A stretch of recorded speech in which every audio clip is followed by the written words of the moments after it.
Hey everyone, and welcome back. Today we're going to be talking about target markets. So first we should start, what is a target market? A target market is the end user or users of your product or service. These are your ideal customers. Basically, if you were to shut your eyes and picture who is the person that's using your product or service, this is your ideal customer. Generally speaking, your target customers will share similar needs, characteristics, demographics, behaviors, aspirations, lifestyles. They will have specific qualities or behaviors about them that they all kind of share. So obtaining a clear idea of who your target market is allows for you to cater to their specific marketing strategies and communications to those individuals or groups. So basically, it's making sure that your message and your product is getting directly to the people who need to hear it. Now, why is target marketing so important? The reason why is because not everyone is going to be interested in buying your products. I know that's hard to hear, but it's an overall truth, right? According to Quicksprout.com, 42% of businesses failed because there wasn't a market for their business or product. So basically, they assumed that there would be people that would be interested. In reality, they were not, because they didn't have enough research or a large enough market base for them to be successful. Failure rates are also extremely high for businesses who fall flat in identifying or successfully capturing their target customers. Basically, people have this vision or this holdup of this product is for everyone. What ends up happening is if you try to market to everyone, you end up bleeding yourself dry. Particularly if you're a startup, you're not going to have enough money to market to every single person, and it's going to fall on deaf ears. And so if you have too many groups or too many segments at the same time, you'll end up just wasting money. So this is where market segmentation comes in. You take a really large market and you break it down into smaller key groups called segments. And this is a means of focusing your marketing efforts to better meet the needs of your customers. Okay, so you can have a single segment market. So maybe you're just basing it off of age. So let's say you're talking about elderly homes, like facilities for the elderly. So maybe you're looking at a single market segment of just people above the age of 65. You also have multi-segment marketing. So instead of just having, people over 65, you then break that down to they're going to need to have medical insurance in order to help pay for it, or they're going to need to come from a certain income bracket in order to be able to afford to pay for it. So there are four main lifestyle segmenting categories. So that's demographic, which includes age, sex, education, income, familial status, so whether or not they have kids or don't have kids, they're married or unmarried. Religion is going to fall into this category. You have psychographic, which is their social class, values, interests, lifestyles, hobbies. And then you've got geographic, which is specifically where do they live? So what neighborhood, what city, what zip code, what area, right? And then you also have behavioral. So these are the whys. So why and under what circumstances do they buy their products? How do they specifically use that product? What causes them to buy it? So that goes back to the why factor, okay? So let's talk about toilet paper. Now, I know that sounds really, really weird, but you'll understand in just a little bit. So the average American uses 3 rolls of toilet paper a week, or 50 pounds a year, which to me is absolutely insane. Now, what's interesting to me is not everyone in the world uses toilet paper. This tends to be an American phenomenon. And nearly everyone in the US uses it, and it's used for every age, every race, demographic, and gender. So how do toilet paper companies figure out who to market to? Who are they going to target? So let's take a second to watch this video.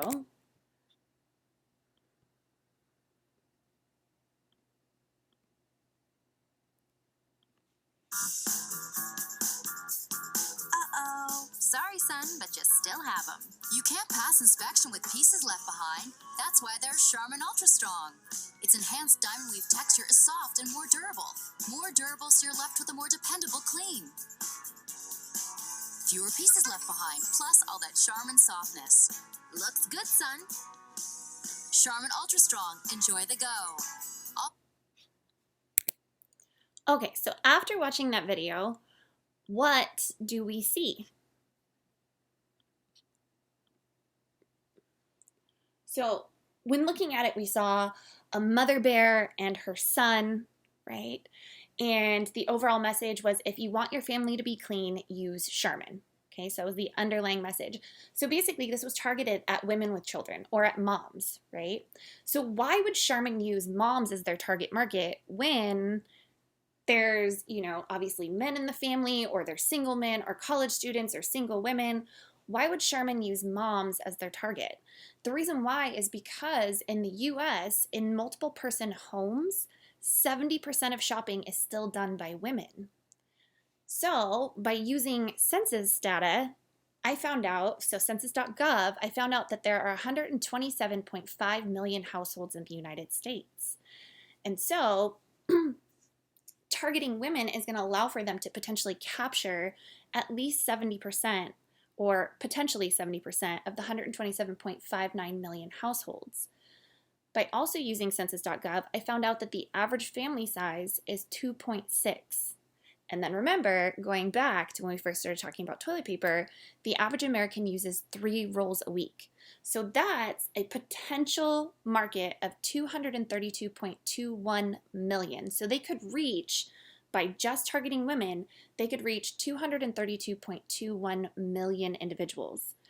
That is also a potential sale, because you multiplied that by 3 rolls a week, of 696.64 million rolls of toilet paper. So after that, I did a little bit more research and I found out that the average higher end, I'm using quotes, I know you can't see me, higher end roll of toilet paper is 79 cents a roll. So based off those numbers, that could potentially reach $550.35 million.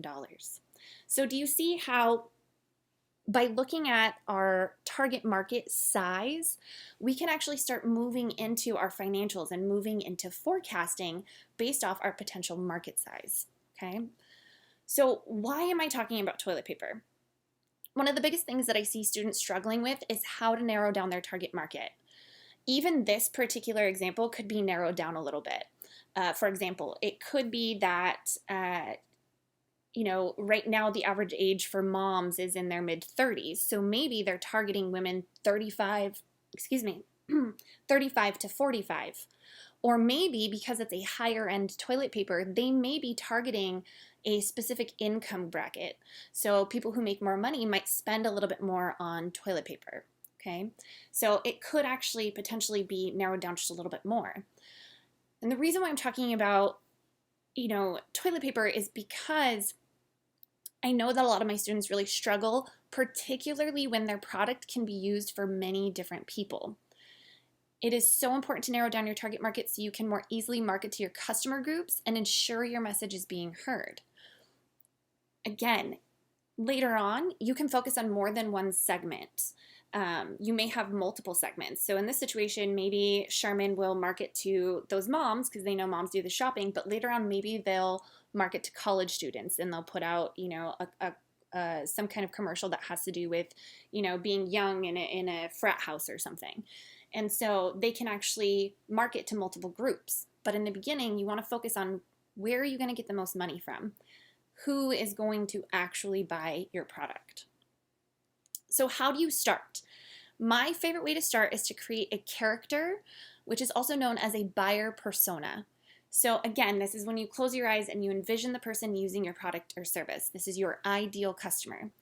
You want to break down that person. So what do they look like? How do they dress? How old are they? Where are they from? What do they do for work? How much money do they make? What do they do for fun in their free time? Or what's their hobbies? What are some of their values? You want to get all the way down to what do they smell like? And then just to make it feel more real, give them a name. So here's an example. I want you to meet Andy. I'm creating a new IPA at my brewery. It's pretty hoppy, filling, and strong. I picture a strong beer loving guy as my target customer. We want to start small and only offer this product locally and in a few select liquor stores. So I'm a small brewery in North County. I don't have the money to have a huge marketing campaign. I'm not 100% sure if this is going to be, something that really takes off. And so I want to start small and local and really focus on a very small target market. And then potentially in the future, I could start distributing nationally. So here's a little bit about our friend Andy. Andy's 31 years old and single with no kids. He works as a car mechanic at a local shop in Oceanside. He was certified at the local community college. He has a beard, always smells a bit like oil because he's a mechanic, and drives a lifted truck. He enjoys catching beers with friends after a hard day's work and spends his weekends off-roading, fishing, or camping. He's not rich by any means, but is making an okay living and getting by most days. Andy doesn't really splurge on anything fancy, but considers himself a beer snob and enjoys a good beer. None of that watered down crap. He's had the same wardrobe consisting of t-shirts, jeans, and black shoes for going on 10 years now. In a nutshell, Andy is a real man's man and enjoying a simple, laid-back lifestyle, free from frills and filled with good beers. So let's talk about our target based on Andy. An easy way to start narrowing down your market is by using demographic data or statistics collected to describe a population. So that's what demographic data is. It's going to describe an overall population. The easiest way is to start first by age, gender, and location. So using census.gov again, I can pull the info I need. So what I did was I searched men ages 25 to 35 in Oceanside, California. This pulled up about 26,203 persons, or 15% of the population. Now, to be totally honest with you, this number was actually 25 to 34 in Oceanside, California. So there's probably a couple hundred people that are missing from this particular number. But we want to get an idea of what our base is. It doesn't have to be 100% perfect, but we're trying to make a really educated guess based off facts, figures, and statistics. So let's narrow it down a little bit more. Chances are I'm not going to be able to win over all 26,203 males with my beer. And even if I could, I wouldn't be able to fit them all in my bar. I wouldn't be able to keep up with that number of supply. I'm just a small, little brewery. So let's look at how many men in that population are single. So remember, we said that he was single without kids. So according to towncharts.com, 32% of men in that age range are single. So that gives us a new target market size of 8,385. This is still a number that's a little too big for me to work with. So I know that my beer is going to be a little bit more expensive. It's a little more of a high-end beer. And so I know that it's going to cost a little bit more money. And so I want to look at populations that have what's called disposable income, meaning that they're above the poverty line and they have a little bit of money in their pocket to burn. So after paying their bills, after paying their rent or mortgage, they're going to have a little bit more money left over that they might be able to spend on something like a nice beer. So 70% of the population makes over $20,000 a year in Oceanside. So this is going to bring my new number down to 5,870. Now, when looking at psychographics, these are statistics related to attitudes, aspirations, and other psychological data such as lifestyle, interests, tendencies, and hobbies. So one of the big things that I obviously need to know is how many people drink beer. I'm selling beer, I should probably know. So I did a quick Google search and it brought up brewbound.com, where they've been doing studies on microbrews and craft beers over the last couple years, and they found that about 49% of men drink craft beer. So I now have a new number of 4,108 potentials in my target market or market segment. So now what I have to consider is my market share. I know that out of those 4,103 people, that I'm not going to be able to get all of them. The brewery competition up here in particularly in North County is really strong. And some people are really stuck on their specific brand of beer or their specific place that they go to. And so I know I'm not going to be able to capture all 4,000. 4,000 of them.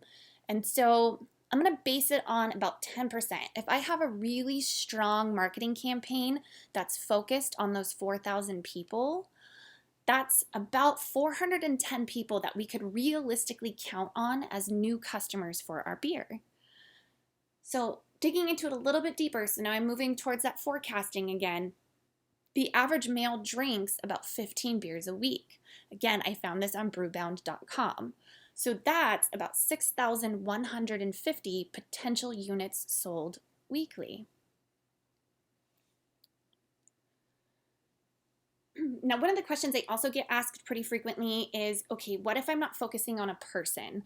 What if my customers are other businesses? So if you are planning on existing businesses to be your target, you will also want to narrow your target down. There's thousands upon thousands of businesses nationally, and so you want to consider segmentations like time in business. Maybe you're going to help startups get off their feet, or maybe you're worried about having a continued customer because a lot of startups don't make it, right?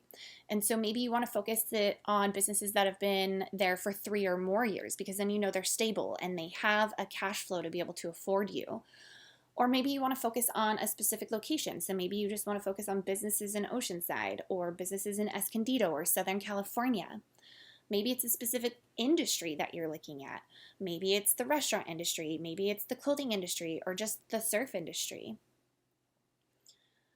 Maybe you're doing something like marketing or finances. And so you want a company that's able to afford you. So you want to look at annual revenues above $300,000 a year. If you're doing something like HR, you might want to focus on number of employees. If they only have 4 employees, they probably don't need you that much. If they have over 25 employees, they might need some help, and they'll definitely be able to help you sustain your business. You could also focus on things like types of business owners. Maybe you just want to focus on women in business or minorities in business or men in business. And so do you see how you can start breaking down those types of businesses as well? Never guess. This is the big thing. Never, ever, ever, ever guess. Okay, so remember, going back to 42% of businesses failed because they didn't have a market for their product. Okay, there's a ton of information out there. You need to find it. You need to have an idea of how large your target market is, how many people will be in that market. And then also, once you know your market, you can figure out what their specific needs are. Okay, so if you can't find statistics or the information you need, so you can't do it by a Google search, you can't find a book on it, create it. Okay, so you can conduct interviews and surveys. You can talk to salespeople in that specific industry or owners in that specific industry. You can observe. So go to your competitors and observe what that target market is doing, what they're buying, when they're buying. If you have an existing business already, track your sales data. I cannot tell you how important this is. So you want to track all of your customers, their names, birthdays, addresses, phone numbers, email address. But the most important data when you're talking about target market, what are they buying? Okay, so you can keep a list of what people are buying, what's most popular in your store. This is going to give you an idea of what to generate next or what to continue to buy. You can also take notes of things that customers come in and say, you know, I'm really looking for this. If you could get this in the future, I'd be really happy, right? It allows for you to listen to your market and your customer so that you can meet their needs better. Always pay attention to social media. Read threads, read reviews, comments, and discussions about your business industry or your specific business if you already have one, similar businesses if they're out there, or similar products if they're out there. Pay attention to what they're complaining about, what they're asking for, or what they're hyped on, right? So keep track of that. And then always look at your competition. So I already said that you could observe them, but you want to look at who they're targeting. watch their ads, watch their commercials. Who are they trying to speak to? Who are they trying to get their message to?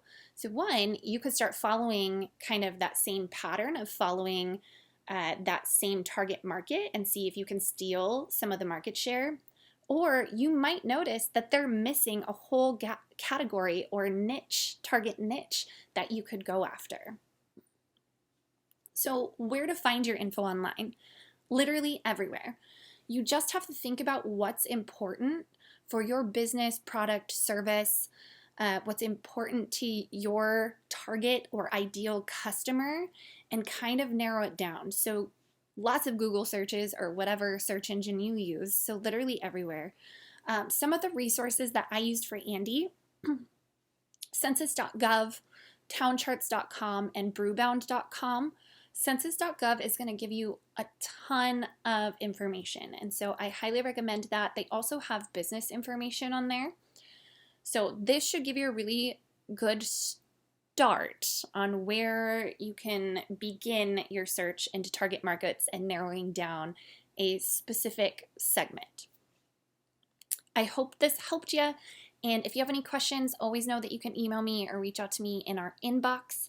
I will be talking to you soon. Have a good day. Bye.